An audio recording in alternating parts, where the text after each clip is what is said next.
ये गीता उपदेश जो परम सत्य है, जिसे अपनाकर हर व्यक्ति दुख कलेश से मुक्त होकर सफल सुखद जीवन जी सकता है, जिसके ज्ञान की जरूरत हर व्यक्ति को पड़ती है। मनुष्य का संघर्ष जितना बाहरी होता है उतना ही आंतरिक भी चलता रहता है। सोच और कर्म का संतुलन ही सफल जीवन का मंत्र है। सही गलत और उचित निर्णय की दुविधा में ऐसे व्यक्ति को गीता के इन उपदेशों से मानसिक संबल और धैर्य मिलता है। विश्वास की ताकत। तुम अपने विश्वासों की उपज हो। तुम जिस चीज़ में विश्वास करते हो तुम वही बन जाते हो। जो स्वयं पर विश्वास करते हुए लक्ष्य की ओर बढ़ते रहते हैं उन्हें सफलता जरूर मिलती है। अगर व्यक्ति अपने लक्ष्य के लिए कर्म से पूरे मन से लगा रहता है और उसे कर्म करने से खुशी मिलती है तो सफलता उससे दूर नहीं। मृत्यु से व्यर्थ भय है। हर व्यक्ति के मन में मृत्यु का भय होता है।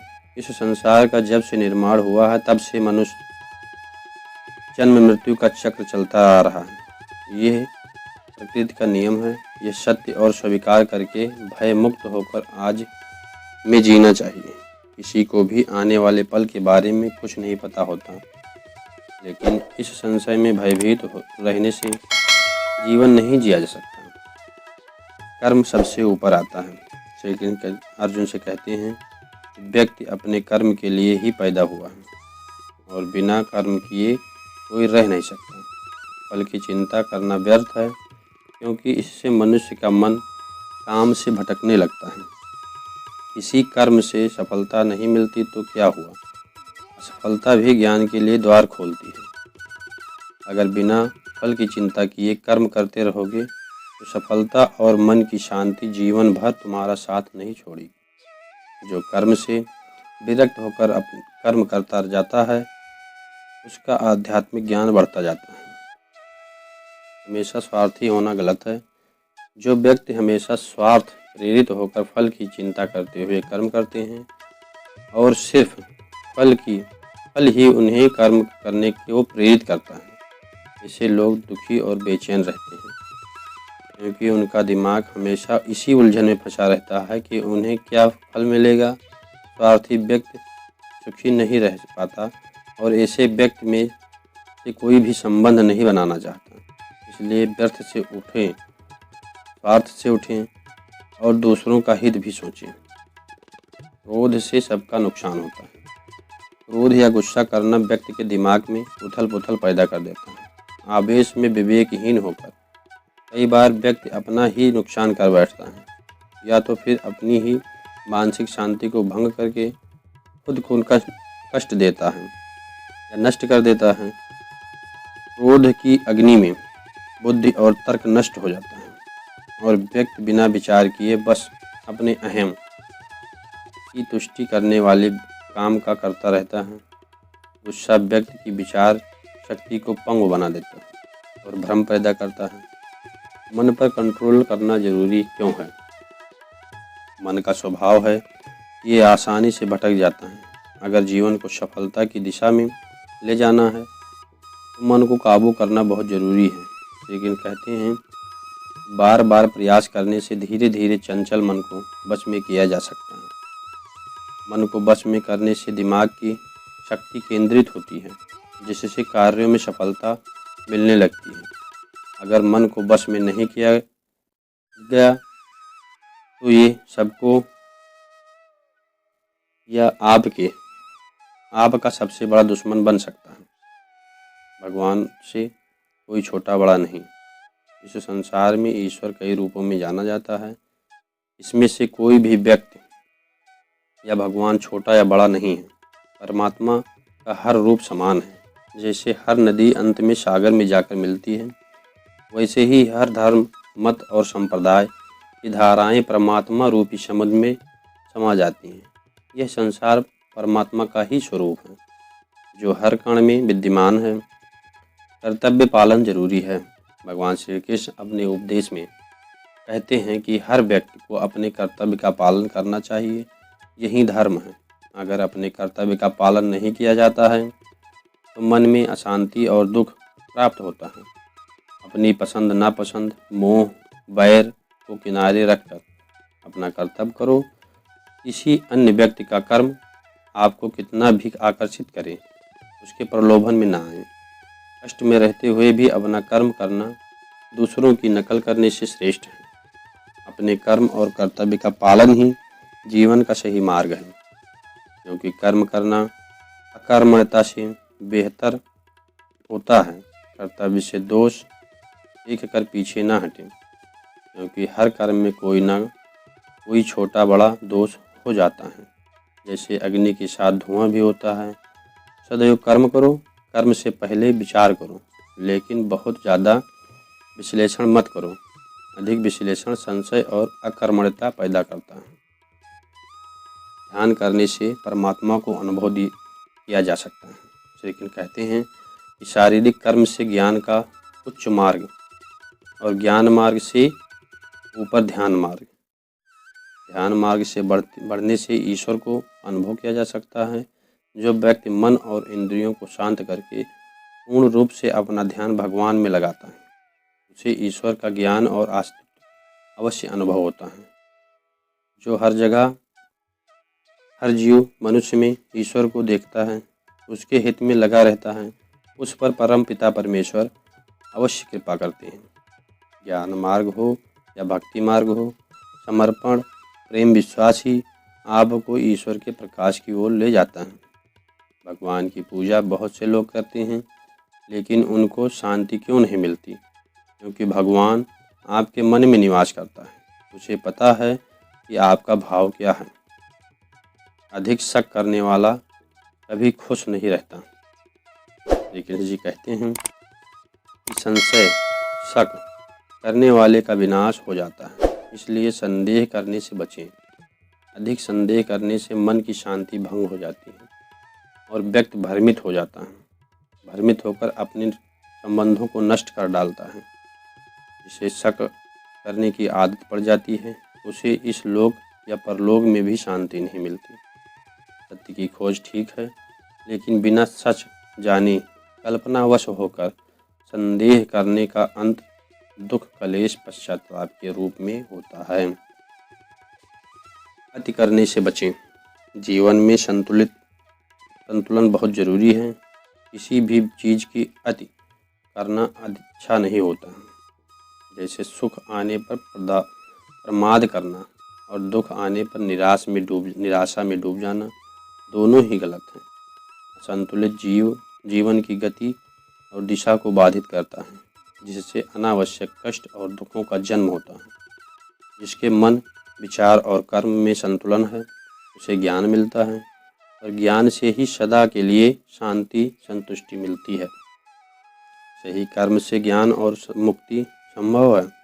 गीता के उपदेशों में कर्मयोग का सिद्धांत कहा जाता है कि संसार से विरक्त होना ही मुक्ति का उपाय नहीं है। संसार में रहकर एक गृहस्थ अपने कर्मों का पालन करते हुए कर्म फल से विरक्त होकर मुक्ति प्रदान कर सकता है।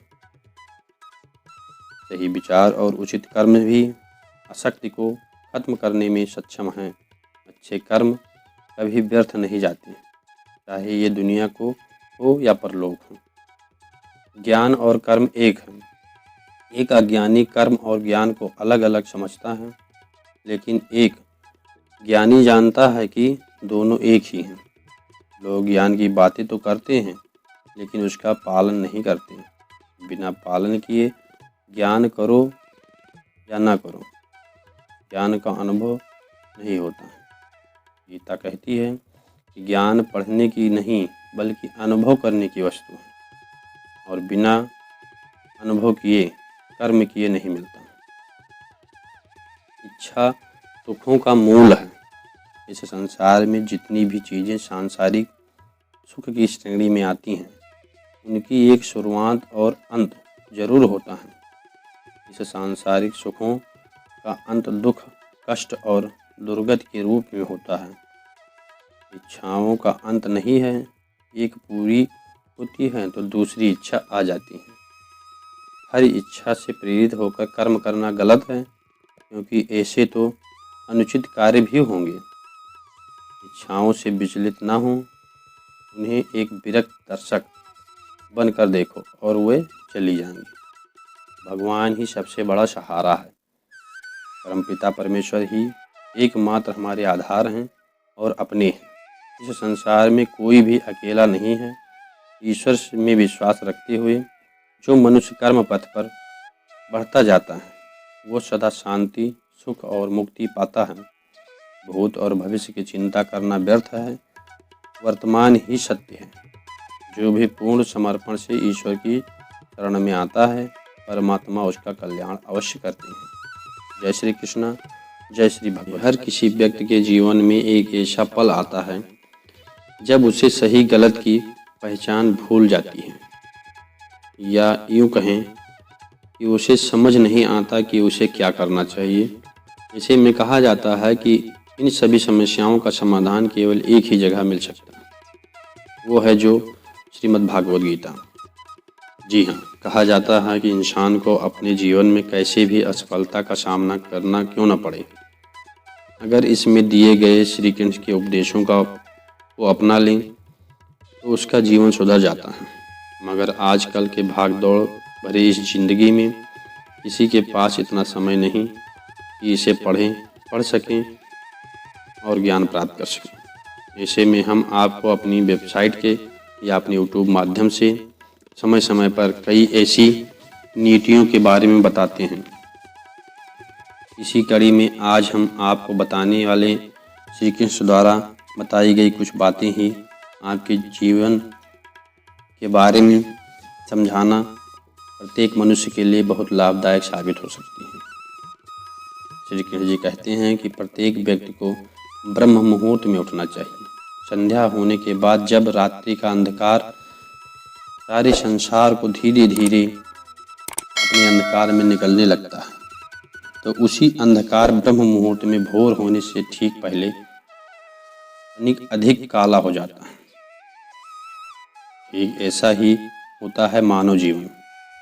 जब हमारे जीवन की समस्याएं अंत पर होती हैं, तो यही समस्याएं एक भीष्म समस्या का रूप लेकर हमारे सामने चुनौती बनकर खड़ी हो जाती हैं। इसी परिस्थिति में अधिकतर लोग हार मान जाते हैं, परंतु हार आप भय न खाएं, हार न मानें, दृढ़ता के साथ खड़े रहें, अपने लक्ष्य पर आगे बढ़ें और प्रकाश के रूप में हमारा स्वागत करने के लिए सूर्योदय हमारा स्वागत करता है।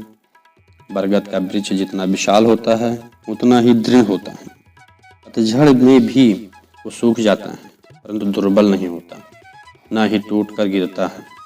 मगर इसके विपरीत अगर दलदल में उपजे वृक्ष की बात करें तो वो दिखने में तो बहुत बड़े होते हैं, पतझड़ आने के में उन्हें कोई फर्क नहीं पड़ता, सदा हरा भरा रहते हैं, परंतु इतने कमज़ोर भी होते हैं कि जल धारण करने के जरा से ही वेग में वो गिर जाते हैं।